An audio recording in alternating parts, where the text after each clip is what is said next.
there's no proof that it is human activity that has caused this little bit of warming.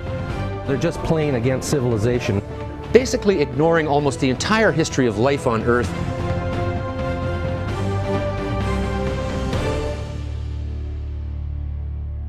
The science is not settled.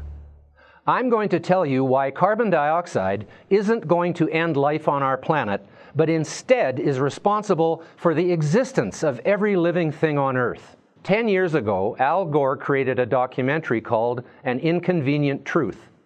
After losing the 2000 election to George W. Bush, the journalist turned politician decided it was his job to inform, or rather scare us, that the world was ending, and we were to blame. The assumption is something like this: the Earth is so big, we can't possibly have any lasting harmful impact on the Earth's environment. And maybe that was true at one time, but it's not anymore. But here's the problem. Al Gore is not a scientist. His sleek presentation was simply not true, and I'm about to set some facts straight. Is the Earth warming? Well, yes. There's been slight warming in the past 300 years since the peak of the Little Ice Age. But guess what? There's no scientific proof that this is caused by carbon dioxide. And simply asserting a hypothesis does not prove it to be true. But that doesn't stop environmentalists, activists, and the most troubling, politicians, from calling carbon dioxide a toxic pollutant that will destroy life and bring civilization to its knees. It's so bad that governments say we need to tax it. But think about it. Carbon dioxide, also called CO2, is responsible for all life on Earth. It's the building block. Without carbon dioxide, this would be a dead planet, because all plants breathe CO2 just like we breathe oxygen. So what would happen if eco-activists got their wish and brought an end to all CO2 emissions from fossil fuels? Well, eventually the Earth would begin to die from a lack of CO2. Look, I care about this planet. I love nature. I was born and raised surrounded by nature on Vancouver Island in the rainforest by the Pacific. You couldn't even get there by car when I was a child. I excelled in science in school, and between my love of forests and science, I ended up studying ecology, the science of how all living things are interrelated and how we are related to them. While doing my PhD in ecology in 1971, I joined a group of activists who also cared about the environment. It was the height of the Cold War, and we were worried about the threat of all-out nuclear war. We met in the basement of the Unitarian Church to plan a protest voyage against U.S. hydrogen bomb testing in Alaska. We got huge media attention with our efforts to try to stop the bomb testing. And while we didn't stop that bomb test, it was the last hydrogen bomb the United States ever detonated. This group eventually became known as Greenpeace. Ever heard of them? I spent 15 years on the front lines of the environmental movement, in the top committee of Greenpeace, which soon became the world's largest environmental activist organization. But over time, Greenpeace moved from wanting to save civilization from the destruction of nuclear war to believing humans were the enemies of the Earth. Now remember, I have a PhD in ecology. The first principle of ecology is that we are all part of the same ecosystem. But the Greenpeace message was becoming more and more full of rhetoric. I found myself the only director in Greenpeace International with an education in science. So when the group launched a campaign to ban chlorine, an element essential to public health, I had to leave. Since then, I've taken a sensible approach to environmentalism, one based on science and logic, not sensationalism, misinformation, anti-humanism, and fear. So let's talk about the science behind carbon dioxide and whether or not it's actually causing the climate to change. NASA tells us that carbon dioxide controls Earth's temperature in a childlike denial of the many other factors involved in climate change. But could this fear-mongering be self-serving for NASA? Think about it. NASA also says there might be life on Mars, decades after it was demonstrated there was no life on Mars. Could it be that NASA is just trying to keep their public funding for expeditions to the Red Planet? Maybe that's what NASA is doing with climate change. Okay, what do other organizations say? How about the United Nations Intergovernmental Panel on Climate Change? Unfortunately, they are totally conflicted by their own mandate. See, their brief is to focus on a change of climate which is attributed directly or indirectly to human activity that alters the composition of the atmosphere. They are not required to consider the many natural factors that affect the climate. So if the IPCC found that humans were not the main cause of climate change, or that the changes were beneficial, there would be no need for them to exist. But that doesn't stop politicians, mainstream media, and even the Pope from spreading the fear without asking any questions. Now I want to take you through some charts. They're a bit complicated, but they're important to explain what's really going on here. Let's first look at the long-term history of the Earth's temperature and CO2 in the Earth's atmosphere. I'm going to focus on the past 540 million years since modern life forms evolved. The purple line shows the CO2, and the blue line is the global temperature.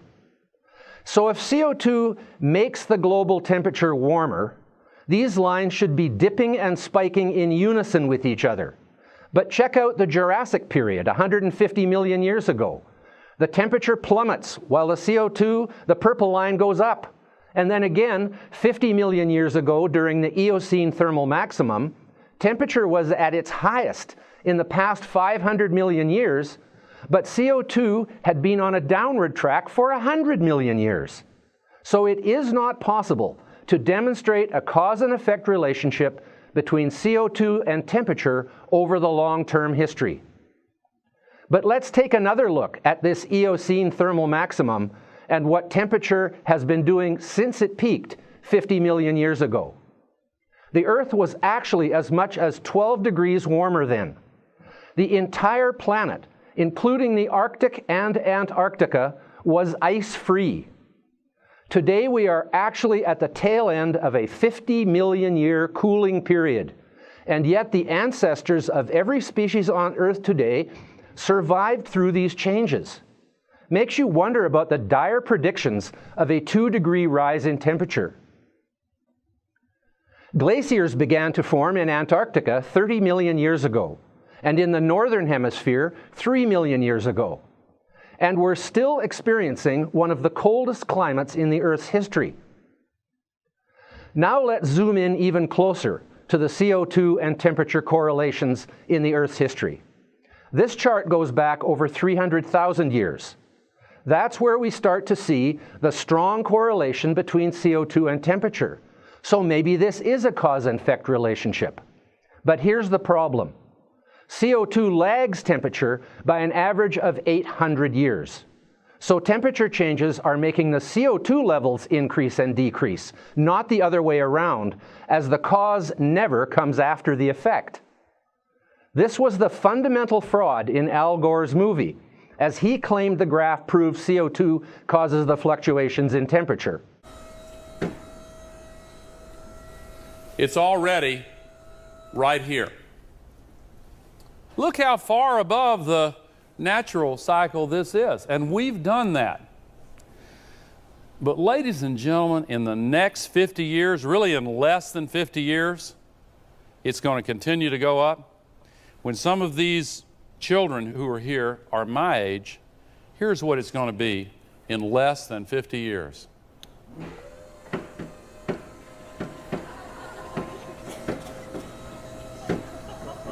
You've heard of off the charts. On the temperature side, if this much on the cold side is a mile of ice over our heads, what would that much on the warm side be? But this chart also shows something called the Milankovitch cycles. These are the cycles that are tied to the eccentricity of the Earth's orbit and its axial tilt. And as you can see, the temperatures and CO2 levels go up and down over the past 300,000 years in unison. Why does this matter? Well, just 20,000 years ago, the peak of the last major glaciation, there was 3.3 kilometers of ice on top of what is now the city of Montreal. In fact, 95% of Canada was covered in an ice sheet, and even Chicago was 900 meters under ice. The global warming that has occurred over the past 20,000 years has obviously had nothing to do with human activity. Okay, but that's 20,000 years ago. What about now? The United Nations says that it's extremely likely human emissions have been the dominant cause of global warming since the mid-20th century, so since 1950. Now let's put aside that extremely likely isn't exactly a scientific term. Scientists deal in facts, charts, numbers, and data. So let's look at another chart.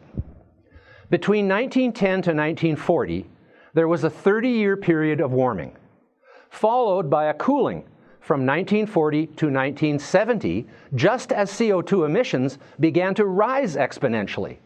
And then from 1970 to 2000, there was another 30-year warming that was very similar in duration and temperature rise to the warming from 1910 to 1940. What caused that warming? How do they know that the causes of the warming from 1970 to 2000 weren't the same as the causes of the warming from 1910 to 1940? The logic and the data just don't add up. The data show clearly that the temperature is not rising exponentially, whereas CO2 emissions are doing so. It hasn't warmed significantly for nearly 20 years, during which time about 1/3 of all human CO2 emissions have occurred. So again, there is no obvious cause and effect relationship between CO2 and temperature rise. But still, carbon has been branded as a deadly pollutant. CO2 is the currency of life. It is the most important building block for all life on Earth. All life, including our own, is carbon-based. We shouldn't be demonizing CO2 as a pollutant. We should celebrate the carbon cycle, which is the cycle of life. CO2 is essential and must be at a certain level in the atmosphere for the survival of plants, which are the primary food for all the other species alive today. In fact, human emissions from the use of fossil fuels are promoting growth of plants around the world. Scientists in Australia, Germany, and North America confirm this. Only half of the CO2 we are emitting from fossil fuels is showing up in the atmosphere. The rest, according to the best science, is going to a global increase in trees, plants, and crops. I want to take you through this picture of how carbon is moving around. Today, at 400 parts per million carbon dioxide, there are 850 billion tons of carbon in the atmosphere. For comparison, there were 15,000 billion tons of carbon in the atmosphere when modern life forms evolved, nearly 18 times the present level. Plants and soils combined have more than 2,000 billion tons of carbon, more than twice the atmosphere. The oceans contain 38,000 billion tons of carbon, more than 45 times what the atmosphere holds. Is an increase in carbon emissions all going into the atmosphere? Well, no. It's spread throughout the atmosphere, plants, animals, soils, and the oceans. So can we all agree that carbon is not the enemy? Can we agree that it's actually the reason we are alive? And it's not making the world much warmer, if at all. But there is a trend that has me worried about the end of the world. Worried about life on this planet not surviving. Over the past 150 million years, there's actually been a steady drawing down of CO2 from the atmosphere. Let's look at the chart I showed you at the beginning again. Remember, purple is CO2, blue is temperature. Over the past 150 million years, CO2 has gone up and down, but the overall trend is down, quite a bit down. The amount of CO2 in the atmosphere went down 90% during this period. If this trend continued, CO2 would inevitably fall to levels that threaten the survival of plants, which take a minimum of 150 parts per million of CO2 to survive. If plants die, animals, insects, and all other life will die too. And this trend would not have been reversed if it weren't for humans unlocking some of the carbon stored as fossil fuels. This chart goes back 160 million years, and it shows what CO2 levels would look like if humans didn't start emitting carbon dioxide. Given the present trends of glaciations and interglacial periods, this would have occurred less than 2 million years from today, which seems like infinity to you and I, but it's a mere blink in the 3.5 billion year history of life on Earth. Think about that. Climate activists tell us CO2 is causing the Earth to warm at such a rapid pace that we have to rein in our carbon emissions, tax them even. Remember when Al Gore said this? Scientists reported with unprecedented alarm that the North Polar ice cap is, in their words, falling off a cliff. One study estimated that it could be completely gone during summer in less than 22 years. Another new study to be presented by U.S. Navy researchers later this week warns it could happen in as little as 7 years. 7 years from now.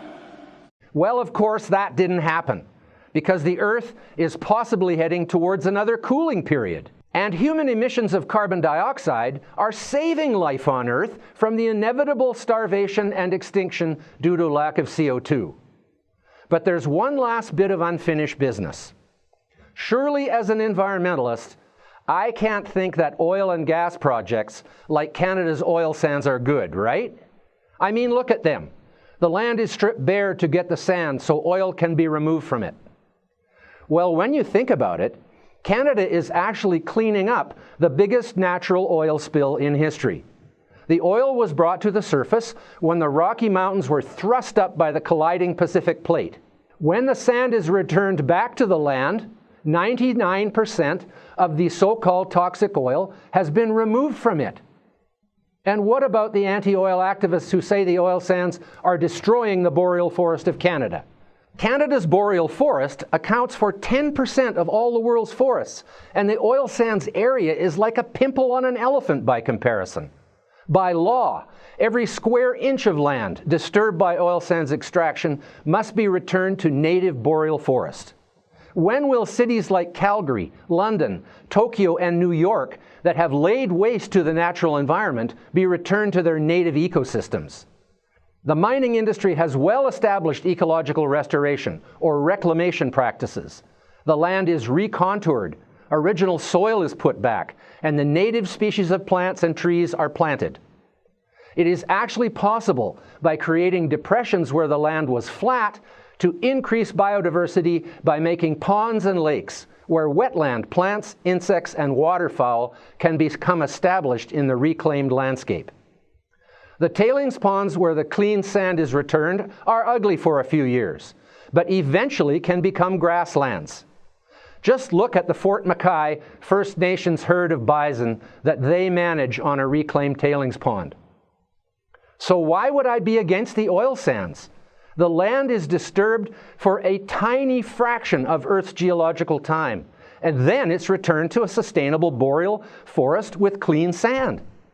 And now we can heat our homes in the winter, drive our cars to the cottage, or fly to the tropics for a vacation. So yes, as an ecologist and environmentalist, I think the oil sands are being managed responsibly. Because I don't just show people ugly pictures like Leonardo DiCaprio, Neil Young, and Robert Redford do.